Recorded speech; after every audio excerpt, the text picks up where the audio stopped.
भाई आप लोग जानना चाहते हो कि मैं लगता कैसा हूं और दिखता कैसा हूं। मैं लगता ऐसा हूं और दिखता भी ऐसा ही हूं और आपके सामने आ गया हूं। कैसे हो? ठीक ठाक हो? हेलो, गले मिल जाओ यार, गले गले गले मिलो यार। गले मिलके मजा आया ना। कितने दिनों बाद मिले हम लोग। जो पुराने लोग हैं वो लोग जानते हैं कि मैं कौन हूं और जो नए लोग हैं उनको बता देता हूं कि मैं हूं आपका दोस्त, आपका यार, आपका हमदम, आपका प्यार, अशोक वर्मा। यार हम लोग हैं दोस्त और दोस्तों में फॉर्मेलिटी नहीं, मस्ती होनी चाहिए, प्यार मोहब्बत होना चाहिए। तो ये बेकार की जो बातें होती है ना कि मिल लेते हैं, ये करते हैं, वो करते हैं, आओ जी मेरे चैनल में आपका स्वागत है। उन चीजों को छोड़ के सीधा स्टार्ट करते हैं हम आज के टॉपिक के बारे में। आता जाता कुछ नहीं, करना है कुछ काम और शुरू करो अंताक्षरी लेके प्रभु का नाम। अगर आप फोटोग्राफर हो, आप हो बिगनर और आपको जाननी है वो कुछ ऐसी टिप्स जिससे कि आपका काम सुधर सकता है और आप बन सकते हो फाड़ू। अशोक वर्मा है ना आपको बताने के लिए। तो ये जो टिप्स हैं जो मैं आपको बताने जा रहा हूं, ये टिप्स हैं सिर्फ उन लोगों के लिए जिनके पास है कैमरा। जो लोग कैमरा खरीद के बैठ गए हैं और उन्हें समझ में नहीं आ रहा है कि हम करें तो करें क्या, क्या करें भाई, क्या करें बताओ। तो अशोक वर्मा बताएगा, आपको बताएगा, डरने की कोई बात नहीं है।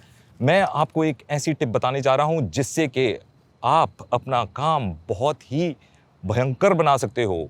ऐसा काम बना सकते हो जिससे कि आप हो। तो भाई आपने ले लिया है नया कैमरा और आप चाहते हो फोटोग्राफी सीखना। फोटोग्राफी सीखने के लिए हमें क्या चाहिए? फोटोग्राफी सीखने के लिए हमें चाहिए कैमरा। कैमरा आपने ले लिया है, लेकिन कैमरा और फोटोग्राफी का क्या रिलेशन है, कैमरा किस तरह से काम करता है, वो जानना जरूरी है। हम सारे वहीं पर आके फंसते हैं कि हमें यही नहीं पता होता कि कैमरा चलता कैसे है और हम लग जाते हैं बेकार की बातों में। और हम सोचते हैं कि शायद पोस्ट प्रोसेसिंग में कुछ होगा, हम सोचते हैं कि शायद कोई कोर्स करने से कुछ हो जाएगा। भाई कुछ नहीं होगा। सारे लोग जितने भी हैं वो सिर्फ आपको यही बताएंगे कि कैमरा कैसे ऑपरेट होता है। और कैमरा ऑपरेट करने के लिए हमें चाहिए होती हैं क्या चीजें? सिर्फ 3 चीजें चाहिए जो कैमरा ऑपरेट करने के लिए चाहिए होती हैं, और वो है अपर्चर, और दूसरा है शटर स्पीड, और तीसरी है आईएसओ। आईएसओ। तो ये 3 चीजें हैं। अगर आप इन 3 चीजों को समझ जाओगे तो आप फोटोग्राफी को समझ जाओगे, आप बेहतर फोटोग्राफर भी बन जाओगे। पर यही तो पंगा है कि ये 3 चीजें समझ में ही नहीं आती और कोई ये ट्रिक नहीं बताता कि ये इन 3 चीजों को हम समझें तो समझें कैसे, आसान सिंपल शब्दों में। तो ये मर गया, अशोक वर्मा मर गया है क्या? अशोक वर्मा इसीलिए तो बैठा हुआ है, आपको ये सारी चीजें बताने के लिए तो बैठा हुआ है। तो वो ट्रिक ये है, आपको कैमरा में 3-4 चीजें दिखेंगी। ऊपर जो डायल होता है वहां पर किसी के साइड में डायल होता है, किसी के कहीं पे डायल होता है। मैनुअल मोड होता है, शटर प्रायोरिटी मोड होता है, अपर्चर प्रायोरिटी मोड होता है, प्रोग्राम मोड होता है। प्रोग्राम मोड को कुछ लोग ऑटो मोड भी बोलते हैं। ऐसी टिप है ये भाई, कान खोल के सुन लो और इसको अगर फॉलो कर लोगे ना तो भाई जिंदगी सुधर जाएगी, जिंदगी आपकी ढकाढक हो जाएगी।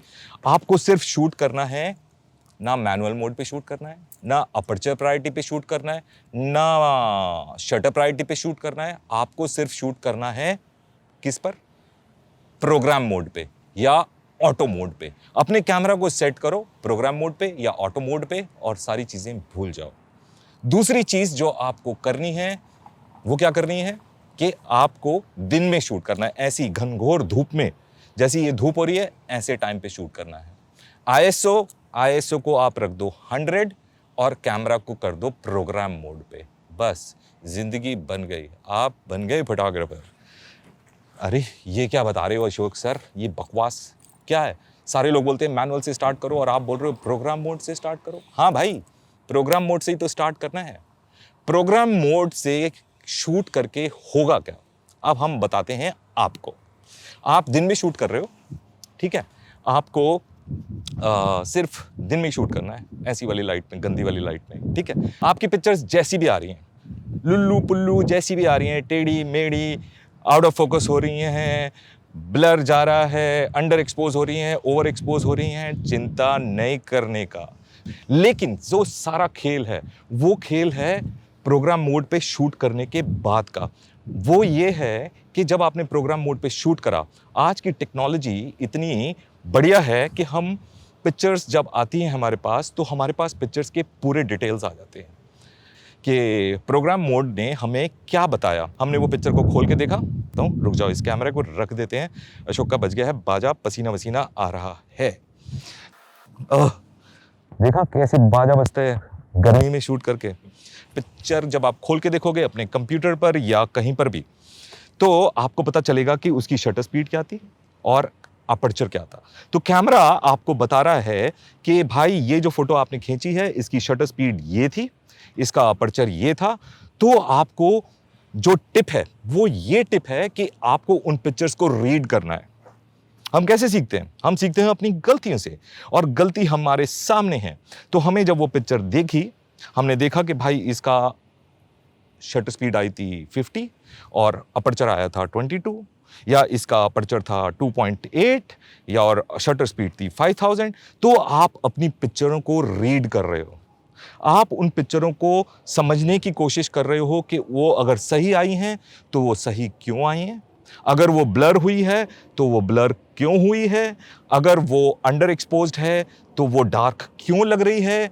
रीजन सारे वहीं पे रखे हुए हैं भाई साहब। Reasons are there hidden in those readings जो आप पढ़ने जा रहे हो, जो आप देख रहे हो। जब आप ये सारी चीजें समझने की कोशिश करोगे, फिर उसके बाद आपको क्या करना है, आपने ये रीडिंग याद कर लेनी है, आपने ये रीडिंग दिमाग में लिख लेनी है, पेपर पे लिख लेनी है, कहीं पे भी लिख लेनी है। फिर इस रीडिंग को रखकर अगर आपकी पिक्चर कोई ब्लर आई है और जिसमें वो शटर स्पीड बता रहा था मे बी 15th या 60 या कुछ भी, आप उसको चेंज करके देखो कि भाई ये ब्लर क्यों आ रहा है। ब्लर आपको पता है कि शटर स्पीड से आता है, ठीक है। तो फिर आप उसको ठीक करने की कोशिश करो। जब आप उसको ठीक करने की कोशिश करोगे तो आप सीखोगे। जब इन सारी चीज़ों को पढ़ने की कोशिश करोगे तो आप सीखोगे।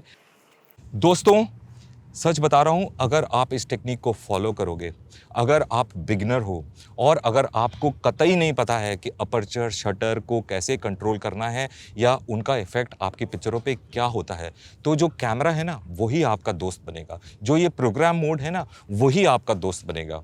कुछ नहीं करना, सिर्फ आप प्रोग्राम मोड पे शूट करते रहो और वो जो रीडिंग्स हैं सिर्फ उनको पढ़ते रहो, उनको समझते रहो, और फिर उनको चेंज करने की कोशिश करो, ऑल्टर करने की कोशिश करो, उनको करेक्ट करने की कोशिश करो। ये एक ऐसी टिप है जो मैं खुद करता था। उस वक्त डिजिटल कैमरास नहीं होते थे तो हम लिख लेते थे। मैं हर फ्रेम के साथ लिखता था कि इस पे मैंने ये शटर स्पीड रखी, इसका अपर्चर ये था।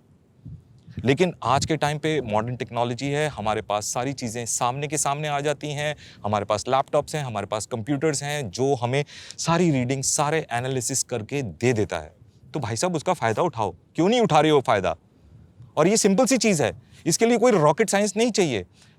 Trust me, if you follow this and if you do this, कोई टाइम फ्रेम नहीं बता रहा मैं कि आपको 1 महीना करना है, 2 महीना करना है या 3 महीना करना है। जब तक आप बिल्कुल मतलब ऐसे निपुण ना हो जाओ, जब तक आप मतलब बिल्कुल टाइट ना हो जाओ, जब तक आपके हाथ ना बैठ जाएं, जब तक आपको बिल्कुल पता ना चल जाए कि भाई 22 का अपर्चर रखूंगा तो ये होगा और अगर 16 का अपर्चर रखूंगा तो ये होगा।